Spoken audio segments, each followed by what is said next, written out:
Je m'appelle Antoine Laurent. J'ai 50 ans et j'ai passé la dernière décennie à concevoir des architectures de cybersécurité pour les installations militaires françaises pendant que ma femme bâtissait un empire de mensonges sur Instagram. Elle appelait ça être une influenceuse.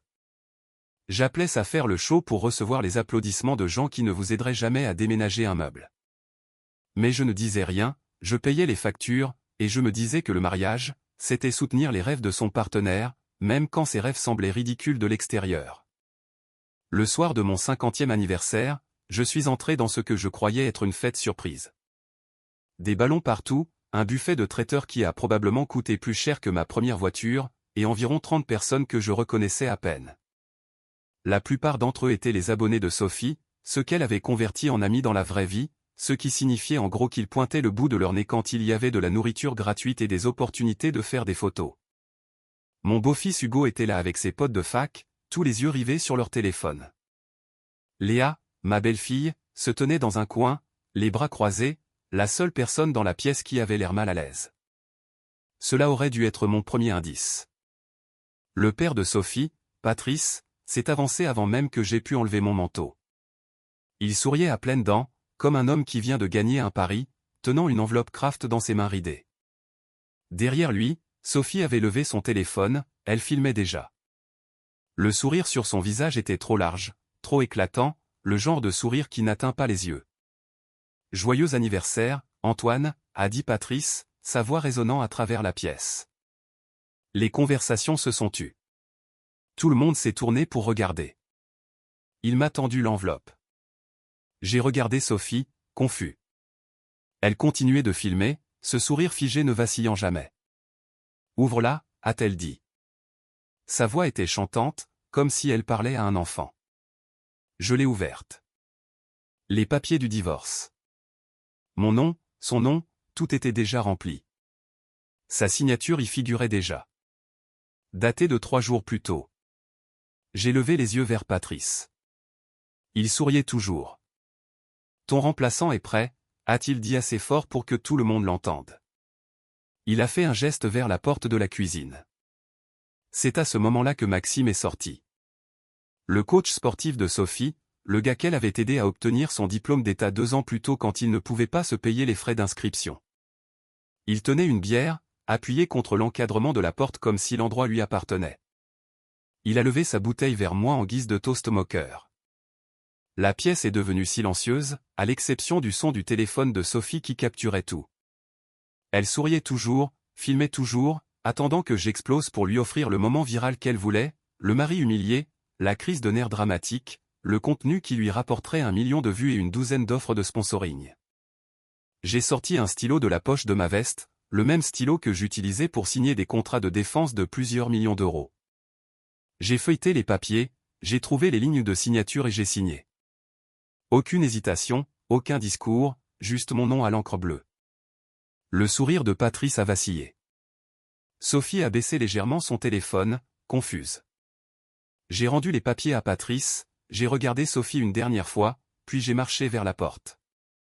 Pas par le salon où tous ses amis étaient rassemblés, mais tout droit par le couloir, passant devant la cuisine où se tenait Maxime, qui avait soudain l'air moins confiant, et je suis sorti par la porte de derrière dans la nuit d'octobre. Derrière moi, j'ai entendu la voix de Sophie. Plus aiguë maintenant, incertaine. « Attends, c'est tout ? Antoine, reviens. Il faut qu'on en discute. » Je ne me suis pas retourné.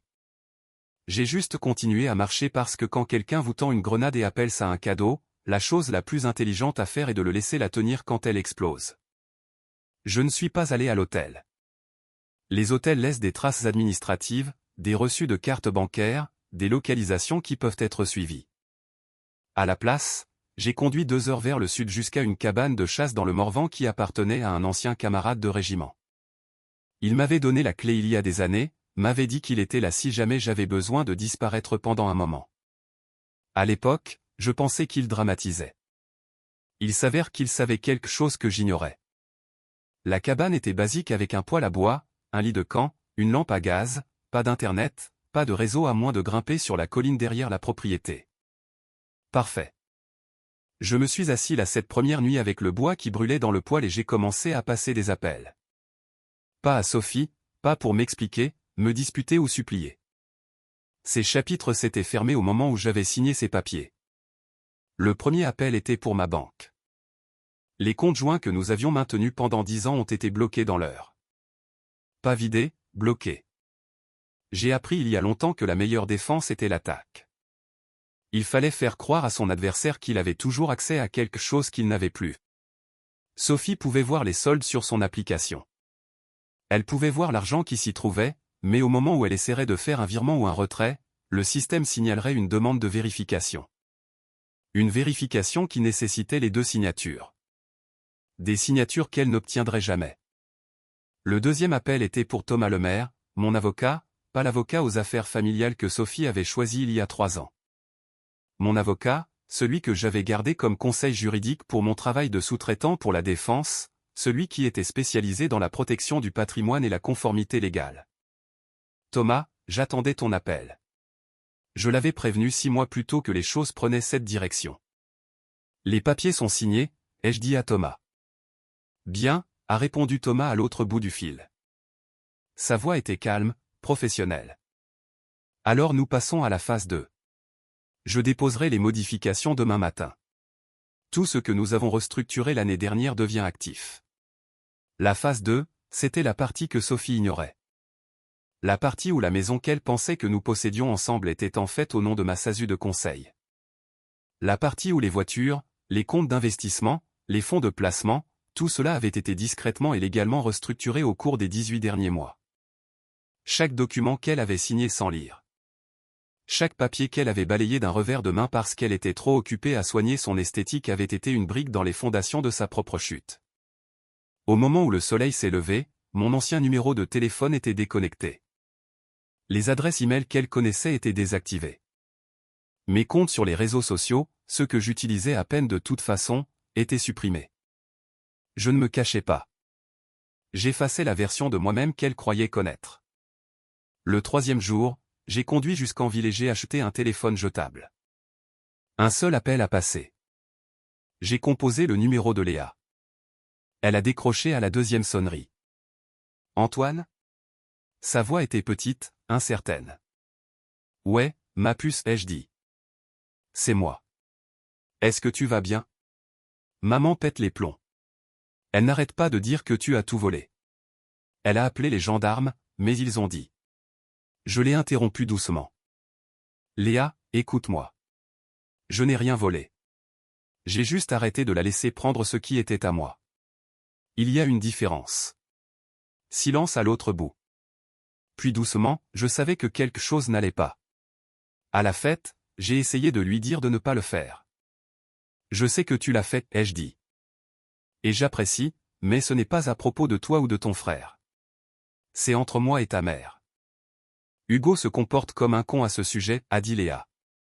Il n'arrête pas de dire que tu nous as abandonnés. J'ai fermé les yeux. Hugo, 21 ans, est toujours convaincu que le monde lui devait quelque chose. Qu'est-ce que tu en penses, Léa ? Une autre pause. Je pense qu'elle t'a poussé à bout. Je pense qu'elle croyait que tu allais juste l'encaisser comme tu le faisais toujours. Gamine intelligente. Elle l'a toujours été. Reste en dehors de ça, Léa. Ne choisis pas de camp. Prends juste soin de toi. Est-ce que je te reverrai ? A-t-elle demandé. Ouais, ai-je dit. Quand la poussière sera retombée. Je te le promets. J'ai mis fin à l'appel et j'ai écrasé la carte SIM sous ma chaussure. Puis je suis remonté dans mon SUV et j'ai pris la route vers l'Auvergne, vers la prochaine phase d'un plan que je construisais depuis bien plus longtemps que Sophie ne l'avait jamais réalisé. La story Instagram de Sophie est apparue 3 heures après mon départ. Je l'ai regardée depuis le cabinet de Thomas pendant que nous passions en revue les dossiers juridiques. Elle était assise sur notre canapé, parfaitement éclairée, le maquillage impeccable malgré les larmes fabriquées. Je ne deviens pas souvent aussi personnelle, a dit Sophie, sa voix se brisant sur commande. Mais j'ai besoin d'être vraie avec vous. Mon mari vient d'abandonner notre famille, a signé les papiers du divorce et est parti sans un mot. Les commentaires ont afflué. Soutien, sympathie, indignation en son nom, aucun d'entre eux ne posant les bonnes questions. Thomas m'a regardé par-dessus ses lunettes de lecture. Il avait 63 ans, bâti comme un boxeur à la retraite, les cheveux gris, coupés très courts, style militaire. Il avait géré la protection du patrimoine de généraux 3 étoiles. Une blogueuse lifestyle ne l'intimidait pas. Elle met en place un narratif, a dit Thomas. Laisse-la faire, ai-je répondu. Les mots ne coûtent rien. Les documents, si. Thomas a fait glisser un dossier sur son bureau. À l'intérieur, il y avait tout. L'acte de propriété de la maison montrant Laurent Conseil Défense SASU comme propriétaire. L'immatriculation des véhicules au nom de l'entreprise. Les comptes d'investissement restructurés via des entités juridiques. Sophie avait signé sans lire. Le prêt professionnel pour le studio, a dit Thomas en tapotant un document. 40 000 €. Elle s'est portée co-emprunteuse l'année dernière. Je me souvenais que Sophie voulait un studio de création de contenu dans notre garage. Éclairage professionnel, fond vert, la totale. J'avais suggéré un prêt professionnel pour avoir de meilleurs taux. Elle avait signé sans lire. Garantie sur les revenus futurs de ses comptes sur les réseaux sociaux, a continué Thomas. Puisque vous divorcez et que l'entreprise est exclue des biens communs, la dette lui est transférée. Aucune culpabilité, aucune satisfaction, juste la logique froide d'un homme qui planifiait pendant qu'elle postait. Son père va être un problème, ai-je dit. Thomas a souri sans chaleur. Les cartes bancaires de Patrice sont reliées à un compte fournisseur via votre réseau de conseil. Nous l'avons clôturé ce matin. Il aura une conversation intéressante avec Visa dans 48 heures. J'ai haussé un sourcil. Je ne m'en souviens pas. Vous l'avez aidé à consolider ses dettes il y a 3 ans, a dit Thomas.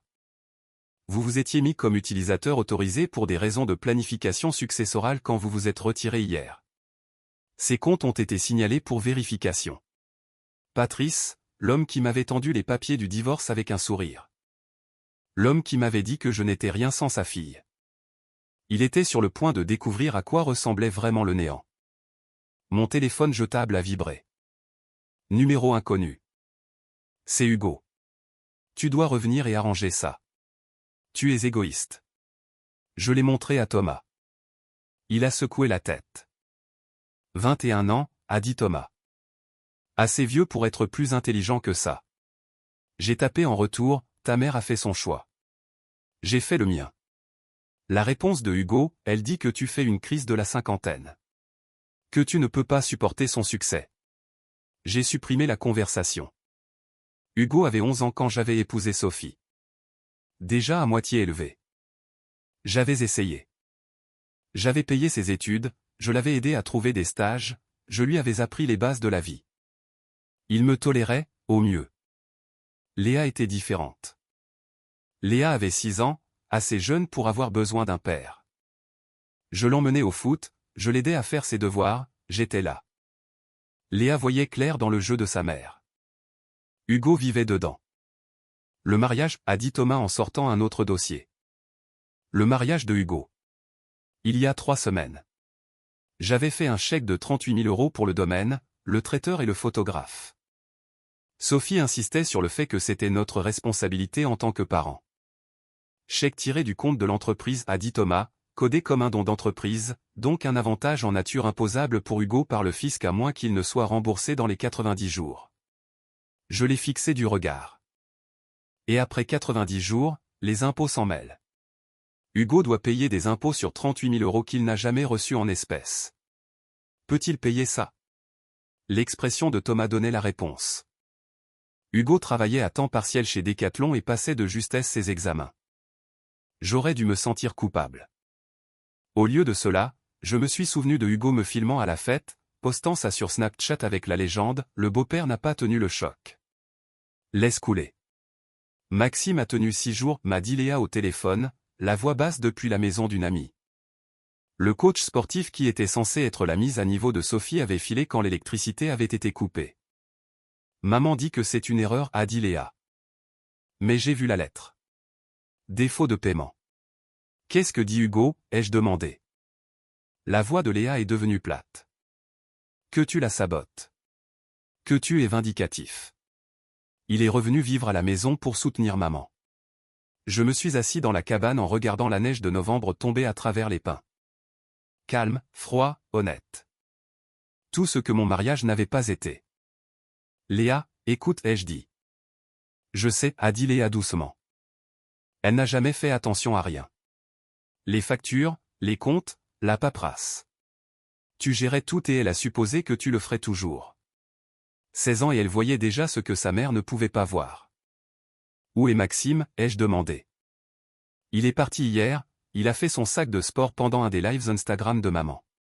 Tu pouvais le voir en arrière-plan en train de sortir pendant qu'elle parlait de manifester l'abondance. J'ai presque ri. Et Patrice?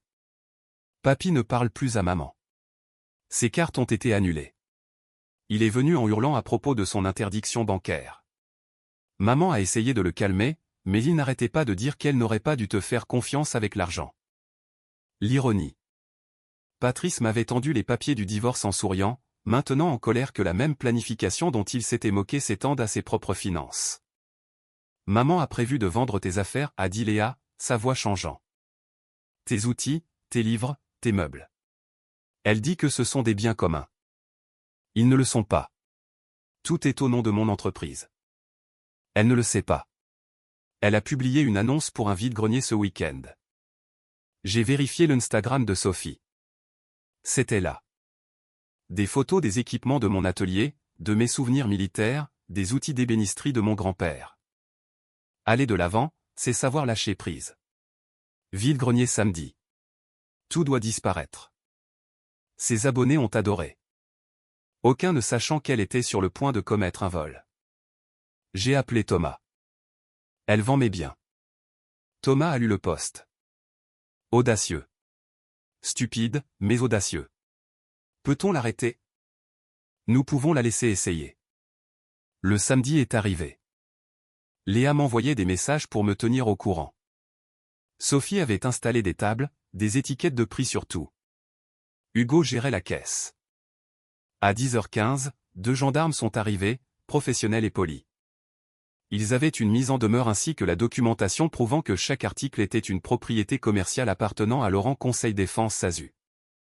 Sophie a protesté. Hugo a protesté. Les gendarmes ne se souciaient que de la documentation. Thomas l'avait fourni en triple exemplaire. Le vide-grenier s'est terminé. La foule est partie. Sophie s'est tenue dans l'allée entourée de biens qu'elle ne pouvait pas vendre, filmant une story larmoyante sur la façon dont j'utilisais des détails juridiques pour la harceler. Léa a envoyé une photo. Sophie assise sur le sol du garage en train de pleurer. Hugo se tenant maladroitement à côté. Légende, ça devient pathétique. C'était pathétique, mais pas pour les raisons que Sophie croyait. Ce soir-là, Thomas m'a envoyé un autre document. Le domaine du mariage de Hugo avait remboursé la compte de 15 000 € sur mon compte d'entreprise. Ils avaient appelé pour confirmer des détails. Ils n'avaient pas réussi à me joindre. Ils ont essayé Sophie. Elle leur a dit que le mariage était annulé pour des raisons familiales. Sauf que le mariage n'était pas annulé. Hugo prévoyait toujours de se marier en décembre. Il n'avait juste plus de lieu de réception, et la compte était sur un compte auquel il ne pouvait pas toucher. Il finira par s'en rendre compte, a dit Thomas. Dans combien de temps? Le domaine enverra un dernier avis dans une semaine. S'ils n'ont pas de confirmation et de paiement, ils réserveront pour quelqu'un d'autre. Hugo, qui m'avait filmé en train de signer les papiers pour faire rire la galerie. Hugo, qui m'avait traité d'égoïste. Hugo était sur le point d'apprendre que les actes ont des conséquences. J'aurais dû me sentir coupable. Principalement, je me sentais juste fatigué. Fatigué d'être le filet de sécurité pour des gens qui ne l'ont jamais apprécié. 3 semaines après mon départ, j'ai reçu un appel d'un ancien contact de la Direction Générale de l'Armement, la colonelle Sylvie Renaud. Nous avions travaillé ensemble sur un projet de chaîne d'approvisionnement 5 ans plus tôt. Des trucs classifiés dont je ne pourrais pas parler même aujourd'hui. Elle était directe, sans fioriture, le genre d'officier qui ne gaspillait pas ses mots. Antoine, a-t-elle dit quand j'ai décroché. J'ai entendu dire que tu étais disponible. Les nouvelles vont vite, ai-je répondu. Dans notre monde, oui, surtout quand quelqu'un avec ton niveau d'habilitation de sécurité passe soudainement dans le privé. Un travail contractuel t'intéresse? J'étais assis dans un café de village en Auvergne, à mi-chemin d'une assiette de charcuterie qui avait enfin le goût de la vraie nourriture. La cabane avait été parfaite pour disparaître, mais j'avais besoin d'avancer, pas seulement de me cacher. Quel genre de contrat, ai-je demandé. Horizon Stratégie Défense. Il crée une nouvelle division, Coordination Logistique Fédérale. Ministère des Armées, DGSI, certaines agences dont je ne peux pas citer le nom au téléphone. Ils ont besoin de quelqu'un qui comprend à la fois les marchés publics militaires et l'efficacité du secteur privé. Ton nom a été mentionné. Je connaissais Horizon. Un acteur majeur dans le secteur des sous-traitants de la défense. Des contrats à plusieurs milliards. Des gens sérieux qui faisaient un travail sérieux. Pas le genre d'entreprise qui embauchait par favoritisme. S'ils me voulaient, c'était parce que je pouvais livrer des résultats. Quel est le poste? Directeur des opérations. Tu superviserais les architectures logistiques pour des projets d'infrastructures critiques. C'est une étape au-dessus du conseil. Une vraie autorité, un vrai budget, un véritable impact. Intéressé? J'ai pensé à Sophie, probablement en train de publier des stories sur son voyage de découverte de soi pendant que les factures s'empilaient. J'ai pensé à Hugo, se démenant pour trouver un nouveau lieu de mariage. J'ai pensé à Patrice, gérant les sociétés de recouvrement et blâmant tout le monde sauf lui-même. Quand veulent-ils me voir, ai-je demandé. Hier, a dit Sylvie. Mais je peux arranger ça mardi prochain si tu peux venir à Paris. J'y serai. L'entretien a duré 4 heures. 3 cadres dirigeants, 2 représentants des ressources humaines, un spécialiste de la vérification des habilitations de sécurité. Ils m'ont posé des questions sur mon passé militaire, mon travail de consultant, mon approche de la gestion de crise. Ils ne m'ont pas posé de questions sur ma vie personnelle, et je n'ai rien dit de moi-même. La vérification de mon habilitation de sécurité leur dirait de toute façon tout, y compris le divorce. S'ils avaient des inquiétudes, ils les soulèveraient. Ils ne l'ont pas fait. 2 jours plus tard, j'ai reçu l'offre. Directeur des opérations, Horizon Stratégie Défense, un salaire de base qui faisait ressembler mes honoraires de consultant à de l'argent de poche, plus des primes de performance, des stock options et des avantages qui rendraient un député jaloux. J'ai accepté. Au moment où j'ai signé la paperasse et commencé le processus d'intégration, on était à la mi-décembre. J'avais quitté mon ancienne vie depuis exactement 6 semaines. Pendant ce temps, j'avais disparu, j'avais tout restructuré, et j'avais décroché un poste qui me mettait dans des salles avec des gens qui prenaient des décisions impactant la sécurité nationale. Pendant ce temps, selon les messages de Léa, Sophie essayait de négocier avec EDF pour rétablir l'électricité. Hugo avait déplacé son mariage dans une salle des fêtes communales qui coûtait une fraction du lieu d'origine, mais qui ressemblait à un gymnase de lycée. Et Maxime avait apparemment commencé à sortir avec l'une des anciennes amies de Sophie, la même amie qui était à la fête d'anniversaire et qui riait pendant que je signais les papiers. Maman gère mal la situation, a textoté Léa. Elle n'arrête pas de posters sur la trahison et le karma, mais l'engagement sur ses publications est en chute libre. Les gens se lassent du drame. Je n'ai pas répondu à ça. J'ai juste envoyé à Léa ma nouvelle adresse à Issy-les-Moulineaux, mon nouveau numéro de téléphone, et je lui ai dit qu'elle était la bienvenue pour me rendre visite quand elle le voulait. Elle était la seule à mériter cette invitation. Le jour où j'ai emménagé dans mon nouvel appartement, j'ai reçu un message de Thomas, une photo en pièce jointe. C'était une capture d'écran de l'Instagram de Sophie. Datée du matin même. Elle était assise dans ce qui ressemblait à un café. Maquillage parfait malgré l'expression triste.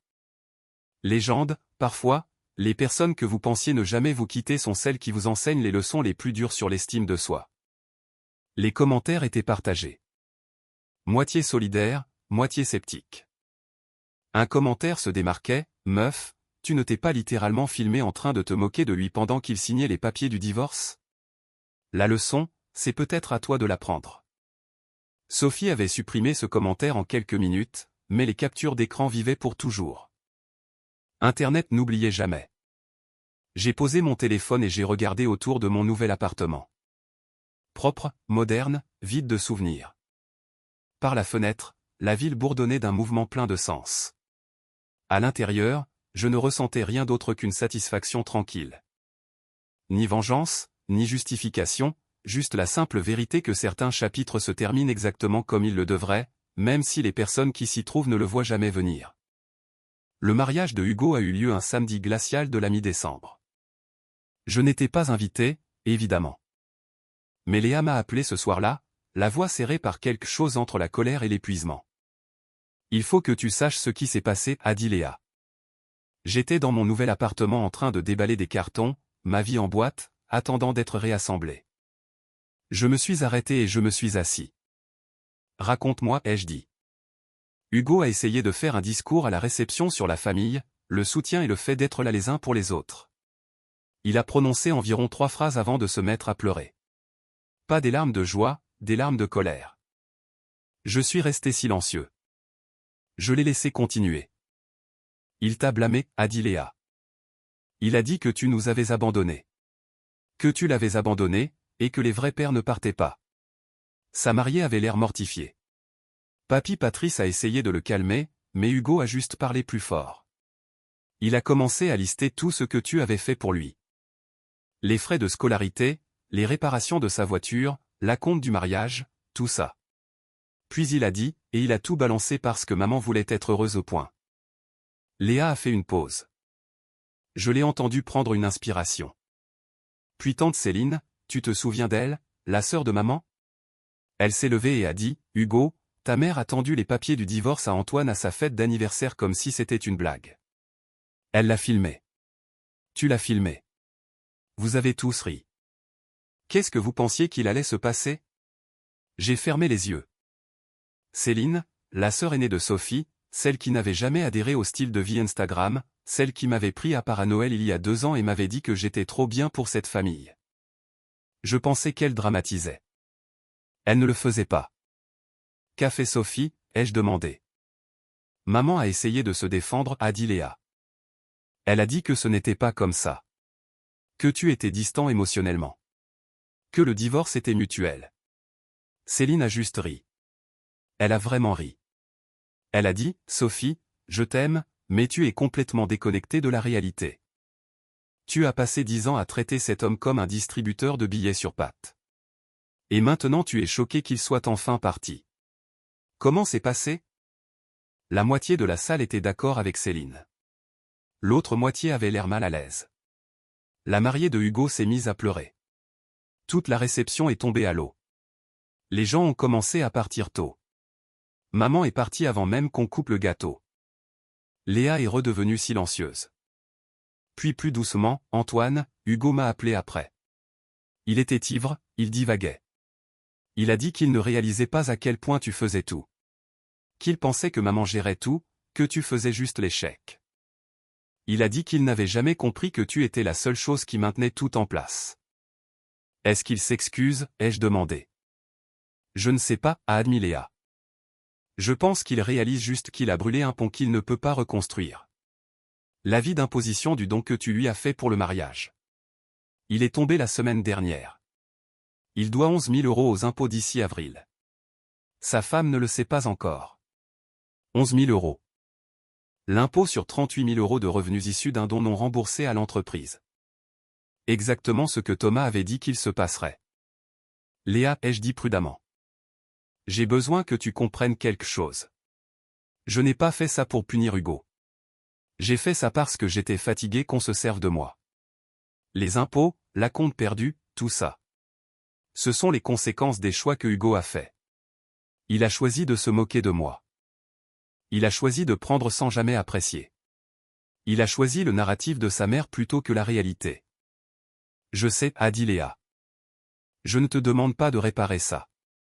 Je te dis juste ce qui se passe parce que tu mérites de savoir que les gens voient enfin la vérité. Après avoir mis fin à l'appel, je me suis assis dans l'obscurité de mon nouvel appartement et j'ai pensé à Hugo, 21 ans, marié, confronté à un redressement fiscal qu'il ne pouvait pas payer parce qu'il n'avait jamais pris la peine de lire la paperasse ou de poser des questions. Il avait supposé, comme sa mère, que je serais toujours là pour le rattraper. Maintenant, il apprenait que les suppositions coûtaient cher. Mon téléphone a vibré, un message d'un numéro inconnu. J'ai failli le supprimer, puis j'ai vu le message. C'est Céline, la sœur de Sophie. J'ai eu ton numéro par Léa. Je te dois des excuses pour ne pas avoir parlé plus tôt. Tu étais la meilleure chose qui soit arrivée à cette famille, et ils t'ont jeté comme un déchet. Je suis désolé. J'ai fixé le message pendant un long moment. Puis j'ai répondu, tu ne me dois pas d'excuses, mais merci. Céline a répondu immédiatement. Sophie est en train de tout perdre. La maison, la voiture, ses abonnés. Les gens commencent à voir à travers son jeu. Elle parle d'aller vivre chez Patrice, mais il refuse de l'accueillir. Il dit qu'elle n'a que ce qu'elle mérite. Je pensais que tu devais savoir. Le karma fait des heures supplémentaires. Je n'ai pas répondu à ça. Karma n'était pas le bon mot. Conséquence était plus précis. Sophie avait passé des années à construire une vie sur les fondations de mon travail, de mon argent, de ma tolérance. Quand j'ai retiré les fondations, la structure est tombée. Ce n'était pas le karma. C'était de l'architecture. Mais je n'avais pas besoin d'expliquer cela à Céline. Je l'ai simplement remerciée et j'ai éteint mon téléphone. Demain, je commençais ma première semaine complète chez Horizon. Il y avait des architectures d'approvisionnement à construire, des chaînes logistiques à optimiser, du vrai travail qui comptait. Le passé pouvait continuer à se régler tout seul. J'avais un avenir à bâtir. La lettre est arrivée chez Sophie en janvier. Léa m'en a envoyé une photo, son message était bref. Il faut que tu vois ça. Cela venait d'une société de recouvrement. Le prêt professionnel de 40 000 € pour le studio de création de Sophie, celui qu'elle avait co-signé sans lire les conditions, avait été mis en défaut après 3 impayés. L'agence exigeait le remboursement intégral dans les 30 jours, faute de quoi ils entameraient des poursuites judiciaires. Maman panique, a textoté Léa. Elle n'arrête pas de dire qu'il doit y avoir une erreur, que le prêt était censé être conjoint. Que tu devrais payer la moitié. J'étais dans mon bureau chez Horizon, en train de revoir les protocoles logistiques pour un contrat du ministère des Armées. Professionnel, concentré, le genre de travail qui exigeait de la précision et des idées claires. J'ai posé mon téléphone et je m'y suis remis. Ce soir-là, Thomas a appelé. L'avocat de Sophie m'a contacté. Un gamin qui sort tout juste de la fac de droit, travaillant probablement gratuitement ou presque. Il prétend que la documentation du prêt est frauduleuse. Que Sophie ne comprenait pas ce qu'elle signait. Elle l'a signé devant son banquier, ai-je dit, avec des témoins, après que je lui ai expliqué exactement ce que c'était. Je sais, a dit Thomas. Je le lui ai dit. Je lui ai aussi dit que nous avions l'enregistrement de la caméra de sécurité de la banque la montrant en train de signer les documents et un enregistrement vocal de vous expliquant les conditions. Il est resté silencieux après ça. L'enregistrement. J'avais oublié ça.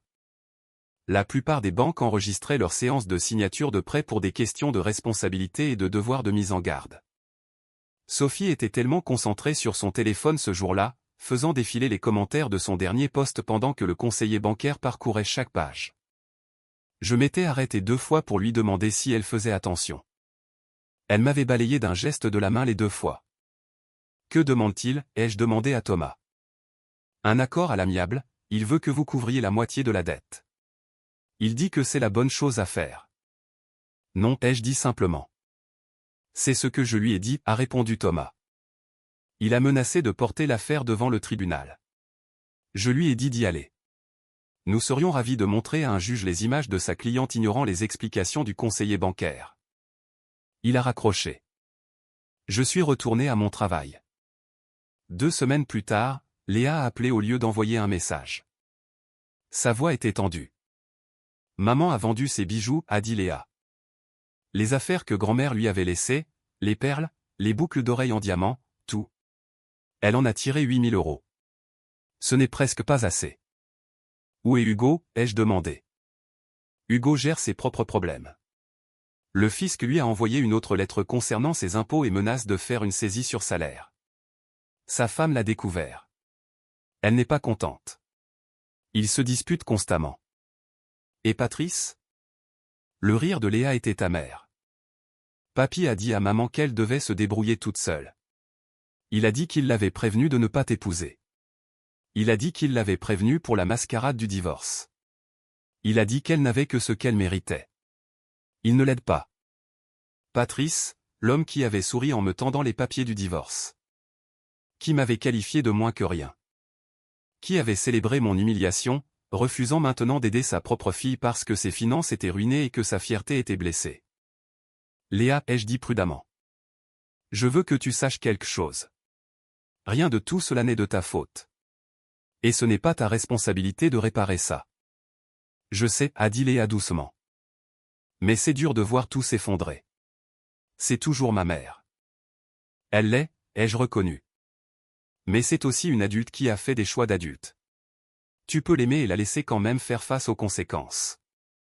Après avoir raccroché, je me suis assis dans mon appartement en pensant à Sophie, à la façon dont elle avait passé 10 ans à construire une image, une marque, une performance de réussite, et à la rapidité avec laquelle tout s'était effondré lorsque les fondations avaient disparu. Elle avait pensé que j'étais l'échafaudage qui soutenait sa vie. Elle s'était trompée. J'étais la structure tout entière. Sans moi, il n'y avait rien d'autre que du vide et une longue chute. 3 jours plus tard, Sophie a déposé un dossier de surendettement avec liquidation judiciaire. Léa m'en a envoyé les documents du tribunal. Liquidation totale. La maison serait vendue. Bien que, puisqu'elle appartenait à mon entreprise, elle n'en verrait pas un centime. Sa voiture avait déjà disparu. Son crédit était détruit. La blogueuse lifestyle qui documentait sa vie parfaite pour des milliers de followers documentait maintenant son effondrement financier. Bien qu'elle appelait ça un voyage vers une simplification radicale, les commentaires sur ce post étaient brutaux. Les gens n'y croyaient plus. Ils pouvaient sentir le désespoir, la performance. Les mensonges enveloppés dans un langage spirituel. Son nombre d'abonnés a encore chuté de 2000 en une semaine. Je n'ai rien ressenti en lisant ces documents. Ni triomphe, ni tristesse, rien. Juste la certitude tranquille que Sophie n'avait enfin plus l'argent des autres à dépenser. Hugo m'a appelé fin janvier. J'ai failli ne pas répondre, mais la curiosité a pris le dessus. Antoine, a dit Hugo quand j'ai décroché, sa voix était différente, plus petite, sans l'arrogance qu'elle avait autrefois. J'ai besoin de te parler de quelque chose. Vas-y, ai-je dit. L'avis d'imposition pour l'argent du mariage. Je ne peux pas le payer. Ma femme et moi, nous avons essayé, mais c'est 11 000 € et nous ne les avons tout simplement pas. Les impôts menacent de faire une saisie sur mon salaire. J'ai attendu, je n'ai pas comblé le silence. Je sais que j'ai merdé, a continué Hugo. À ta fête d'anniversaire, à mon mariage, partout. J'ai été un con. Je n'ai pas apprécié ce que tu as fait pour nous. Je pensais juste que c'était normal, que les beaux-pères payaient pour les choses. Je n'avais pas réalisé que tu choisissais de le faire. Et maintenant tu appelles parce que tu as besoin d'argent, ai-je dit. Non, a dit rapidement Hugo. Enfin, oui, j'ai besoin d'aide, mais ce n'est pas pour ça que j'appelle. J'appelle parce que je te dois des excuses. Des vraies. Ce que nous t'avons fait à cette fête était cruel. Maman pensait que ce serait drôle, que tu signerais et qu'on rirait tous, et que tout redeviendrait normal. Elle ne pensait pas que tu partirais vraiment. Elle ne pensait pas que j'avais la colonne vertébrale pour partir, ai-je corrigé. Hugo est resté silencieux un instant. Ouais, c'est plus exact. Elle pensait que tu étais piégé. Que tu avais plus besoin de nous que nous avions besoin de toi. Elle s'est trompée. Ouais, a dit Hugo. Elle s'est trompée. Et je suis désolé de l'avoir filmé, de l'avoir posté, d'en avoir ri. Je suis désolé. J'ai regardé par ma fenêtre la ligne d'horizon parisienne. Journée claire, froide, honnête. Hugo, j'apprécie tes excuses, mais ça ne change rien. L'avis d'imposition est à toi de le gérer. Les conséquences sont à toi de les vivre. Je sais, a dit Hugo. Je ne te demande pas de régler le problème. Je voulais juste que tu saches que je comprends maintenant. Pourquoi tu es parti, pourquoi tu as fait ce que tu as fait, tu n'étais pas vindicatif. Tu en avais juste fini d'être utilisé. C'est exact, ai-je dit. Est-ce que je peux te demander quelque chose? La voix de Hugo a changé. Est-ce que tu as déjà vraiment tenu à nous?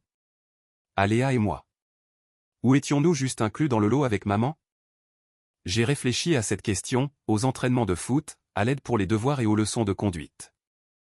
Aux discussions de fin de soirée, aux lettres de motivation pour la fac et au jour où il a obtenu son premier vrai travail. À tous les moments que Sophie avait été trop occupée à filmer pour remarquer. Je tenais à vous, ai-je dit. Mais tenir à quelqu'un ne veut pas dire se laisser utiliser. Et ça ne veut pas dire qu'on doit sa vie entière à quelqu'un juste parce qu'on l'a aidé à grandir. Hugo a émis un son qui aurait pu être un sanglot. J'ai tout gâché, n'est-ce pas? Toute chance que nous avions de rester en contact? J'ai tout gâché. Tu as fait des choix, ai-je dit. Les actes ont des conséquences. Tu l'apprends maintenant. Y a-t-il un moyen de réparer ça? A demandé Hugo. Entre toi et moi. Je ne sais pas. Peut-être avec le temps, mais la vie d'imposition, c'est pour ta pomme. Débrouille-toi. J'ai raccroché avant qu'il ne puisse répondre. Pas par colère, mais par finalité. Hugo avait besoin d'apprendre que les excuses n'effaçaient pas les conséquences. Que le regret ne signifiait pas le sauvetage. Il avait passé 21 ans à regarder sa mère manipuler les gens avec ses émotions et avait supposé que ça marcherait pour lui aussi. Ça ne marcherait pas. Pas avec moi. Plus maintenant. Cette nuit-là, Léa a appelé. Hugo m'a dit qu'il t'avait parlé. C'est vrai, ai-je dit. Il pleure depuis 1 heure, a dit Léa. Sa femme parle de le quitter s'ils ne peuvent pas redresser leurs finances. Il s'effondre. Léa, j'ai besoin que tu m'entendes clairement, ai-je dit. Les problèmes de Hugo ne sont pas tes problèmes. Ce ne sont pas les miens non plus. Il a fait des choix. Il s'est moqué de moi. Il m'a raillé. Il a pris tout ce que je lui ai donné et n'a jamais montré une once de gratitude. Maintenant il fait face aux conséquences. Ce n'est pas cruel. C'est la vie. Léa est restée silencieuse. Je sais. Je voudrais juste que ça n'ait pas à être aussi dur. Ce ne serait pas aussi dur si les gens avaient été honnêtes dès le départ, ai-je dit. Mais ils ne l'ont pas été. Donc, nous en sommes là. Après avoir raccroché, je me suis assis dans le calme de mon appartement et j'ai pensé à la famille. À la façon dont elle est censée être construite sur la confiance, le respect et le soutien mutuel. À la façon dont Sophie avait construit la sienne sur la performance, la manipulation et une conformité présumée. À la façon dont cette structure s'effondrait maintenant sous son propre poids, entraînant tous ceux qui avaient adhéré à la mascarade. J'étais sorti avant l'effondrement. Léa sortait aussi, préparant son échappatoire vers ses études supérieures. Hugo et Patrice étaient toujours à l'intérieur, pataugeant dans les décombres, comprenant enfin que l'homme qu'ils avaient rejeté avait été la seule chose qui maintenait le tout ensemble. Mais ce n'était plus mon problème. J'avais une vie à construire, et je la construisais sur des bases solides cette fois, sans performance, sans mensonge, sans fondation faite de la patience de quelqu'un d'autre. Le printemps est arrivé avec le genre de chaleur douce qui vous faisait oublier que l'hiver avait jamais existé. J'étais chez Horizon depuis 4 mois et le travail était tout ce que Sylvie Renaud avait promis. Une véritable autorité, un véritable impact, le genre de projet qui faisait la différence au-delà des rapports trimestriels sur les bénéfices. La colonelle Renaud est passée dans mon bureau un après-midi de mars. Elle n'a pas frappé, elle est juste entrée avec 2 tasses de café et en a posé une sur mon bureau. Bon travail sur le projet d'infrastructure, a-t-elle dit en s'installant dans le fauteuil en face de moi. Le ministère des Armées est impressionné. Ils veulent que tu diriges la prochaine phase. C'est apprécié, ai-je dit. Sylvie m'a observé pendant un moment. Tu es différent de ce que tu étais quand nous travaillions ensemble auparavant. Plus vif, plus concentré. Qu'est-ce qui a changé? J'ai réfléchi à la façon de répondre à cela. J'ai arrêté de porter des poids morts. Elle a hoché la tête lentement. Le divorce. Tu étais au courant. La vérification des antécédents l'a signalé. J'ai regardé ça. Ton ex-femme a été très loquace sur les réseaux sociaux quant à sa version des faits. L'expression de Sylvie n'a pas changé. Puis j'ai lu les vrais documents juridiques. Une histoire très différente. C'est souvent le cas, ai-je dit.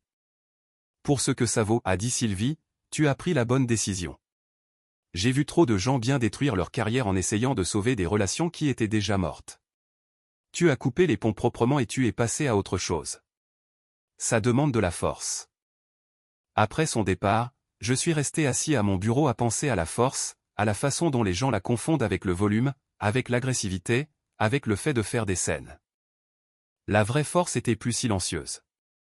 C'était signer des papiers sans un mot, partir sans se retourner. Construire quelque chose de nouveau sans avoir besoin de la validation de personnes qui ne vous avaient jamais valorisé en premier lieu. Ce soir-là, Léa a appelé. Elle était excitée, la voix radieuse d'une façon que je n'avais pas entendue depuis des mois. J'ai été acceptée à l'INSA Lyon, a-t-elle dit. Admission anticipée, bourse d'études complète au mérite. Je pars en août. C'est incroyable, Léa. Je suis fier de toi. Antoine, je me demandais. La voix de Léa a changé, est devenue hésitante. Est-ce que tu viendrais à ma remise de diplôme du bac? Je sais que c'est beaucoup demandé avec tout ce qui s'est passé, mais tu es la seule figure paternelle que j'ai jamais vraiment eue, et j'aimerais que tu sois là. Quelque chose de serré dans ma poitrine s'est desserré. Bien sûr, je serai là. Envoie-moi juste les détails. Léa a émis un son qui aurait pu être un sanglot. Merci. Maman va détester ça, mais je m'en fiche maintenant. Elle a fait ses choix. Je fais les miens. C'est exactement ça, ai-je dit. Après avoir raccroché, j'ai regardé autour de mon appartement. Propre, organisé, à moi. Pas de performance, pas de caméra, personne pour documenter chaque moment pour des étrangers. Juste une vie vécue au lieu d'être jouée. Ce n'était pas parfait, mais c'était honnête. Et l'honnêteté était quelque chose que je n'avais pas eu depuis très longtemps. Le divorce était derrière moi. La carrière était devant moi. Et quelque part entre les deux, Léa construisait son propre avenir, apprenant des erreurs de sa mère au lieu de les répéter. C'était assez. Plus qu'assez. La remise de diplôme de Léa a eu lieu un après-midi parfait de juillet. Un ciel dégagé, une brise légère, le genre de journée qui ressemblait à une promesse. Je me suis assis dans la dernière rangée, loin de la foule. Je n'essayais pas de me cacher, je lui donnais juste l'espace pour vivre son moment sans le drame que ma présence créerait. Sophie était au 3e rang, entourée de personnes que je ne reconnaissais pas. Ses parents n'étaient pas là. Patrice avait fait une légère crise cardiaque en avril. Selon Léa, c'était le stress de sa situation financière. Les médecins disaient qu'il se remettait mais qu'il n'était pas encore en état pour ce genre d'événement. Hugo était assis à côté de Sophie, sa femme remarquablement absente. Le mariage n'avait pas survécu au redressement fiscal et aux reproches qui l'accompagnaient. J'ai regardé Léa traverser la scène, accepter son diplôme avec la mention très bien, saluer la foule, une bourse complète, un avenir qu'elle avait mérité par son propre travail, pas par la performance, la manipulation ou le succès emprunté. Après la cérémonie, Léa m'a trouvé sur le parking. Son diplôme à la main, son sourire était authentique et sans filtre. « Tu es venu ?» a-t-elle dit. « Je l'avais promis » ai-je répondu. Elle m'a serré fort dans ses bras. « Merci pour tout, d'avoir été là quand j'avais besoin de quelqu'un de vrai. Tu as fait la partie difficile toute seule » ai-je dit. « Je ne me suis juste pas mis en travers de ton chemin. » Léa s'est reculée, les yeux brillants. « Maman t'a vu. » Elle voulait s'approcher, mais je lui ai dit de ne pas le faire. C'est mon jour, pas le sien. Bien joué, ai-je dit. Hugo est un désastre, a continué Léa. Sa femme l'a quitté le mois dernier. Elle a demandé le divorce. Les impôts les ont brisés. Il retourne vivre avec maman. Sauf que maman n'a plus d'endroit à elle. Elle vit chez cette amie, Tania, celle de la fête d'anniversaire. Celle qui a ri. Je n'ai rien ressenti en entendant cela. J'ai juste noté ça comme une information. Classée dans la catégorie des problèmes de quelqu'un d'autre. Il faut que j'y retourne, a dit Léa. Il y a un repas, mais je voulais te dire merci et te dire que je ne ferai pas ces erreurs. Je vais construire ma propre vie de la bonne façon, avec honnêteté. Tu le fais déjà, ai-je dit. Je l'ai regardé retourner vers la foule, vers ceux qui l'attendaient ensuite. Puis je suis monté dans ma voiture et j'ai quitté cette ville, cette vie, ces gens qui n'ont jamais valorisé ce qu'ils avaient jusqu'à ce qu'ils soient partis. 3 mois plus tard, j'ai rencontré quelqu'un. Elle s'appelait Hélène. Elle était chef de projet chez un sous-traitant de la défense. Vive, compétente et honnête. Nous nous sommes rencontrés lors d'une conférence, nous avons commencé à parler de cadre logistique, et nous avons fini par discuter jusqu'à la fermeture du bar de l'hôtel.